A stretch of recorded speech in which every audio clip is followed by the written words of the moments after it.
Bonjour à tous, Nicole Rogerot. Je dois vous faire part de l'expérience que je viens de vivre avec mon médecin référent qui me pose énormément de questionnements. Nos médecins seraient-ils devenus des fonctionnaires à la solde des décisions du ministère de la Santé français, ce qui les obligerait à renoncer à leurs propres convictions personnelles médicales, à leurs propres doutes médicaux, mettant éventuellement en danger la vie des patients dont ils ont la responsabilité. Explication. Je me pose sincèrement la question de savoir si l'État français, pour liquider les stocks de vaccins contre la grippe H1N1, n'est pas en train de nous refaire purement et simplement le coup de l'affaire du sang contaminé, c'est-à-dire liquider les stocks à tout prix. Je m'explique. Je ne nie pas que la grippe H1N1 soit dangereuse dans certains cas précis, mathématiquement définis selon des statistiques qui m'échappent totalement et sur lesquelles je ne me prononcerai pas. Je vous explique le cas concret qui m'est arrivé ce jour avec mon médecin référent.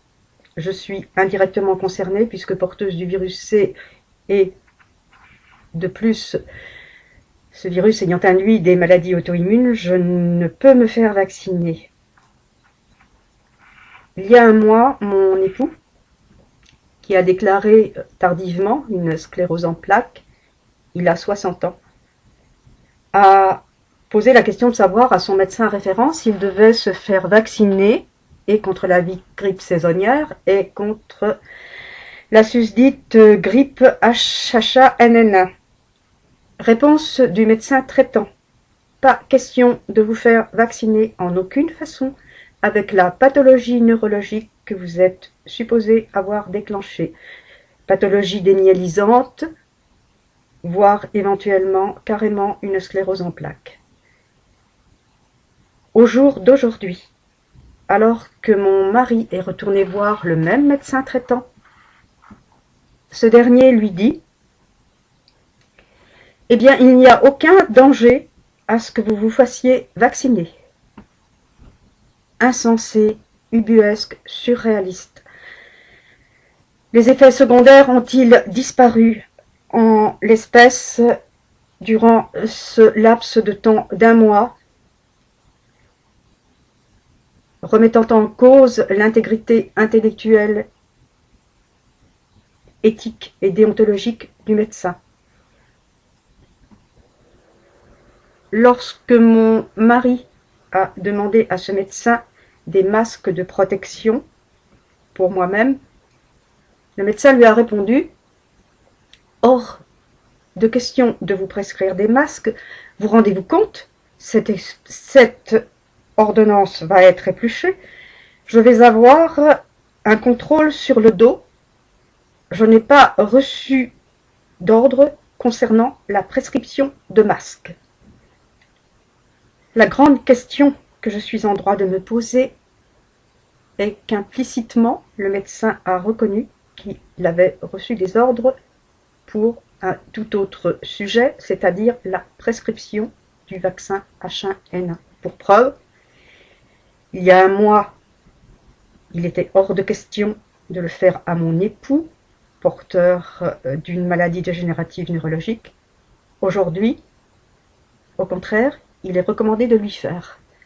Comment des médecins dignes de cette profession peuvent-ils induire de telles contradictions dans l'esprit des malades?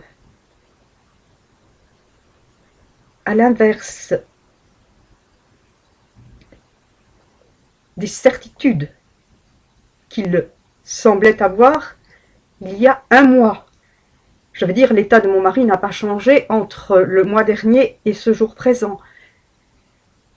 Mon mari est sorti dans un état de détresse psychologique, ne sachant plus ce qu'il devait faire, où il se fait faire ses vaccins avec risque de pousser de sclérose en plaques, ou maintenant il prend le risque d'attraper la maladie en elle-même, c'est-à-dire la grippe H1N1, qui pourrait, paraît-il, aujourd'hui, lui déclencher aussi des poussées de sclérose en plaques, ce qui ne lui a pas été dit il y a un mois par le médecin traitant. Cette cacophonie médicale, cette dépendance des médecins qui semble, par peur des contrôles de l'État, qui semble ne plus pratiquer qu'une médecine étatisée à la solde des directives du ministère de la Santé, cette médecine-là commence à m'inquiéter énormément. Et pourtant, cela ne m'étonne pas plus que cela. Je vous avoue que j'ai très peur. J'ai très peur parce que les médecins laissent donc les malades dans un état de désarroi psychologique tout à fait répréhensible. Un médecin, fondamentalement, a ses convictions propres. Pour preuve, il y a un mois, le médecin avait décidé de ne pas vacciner mon époux.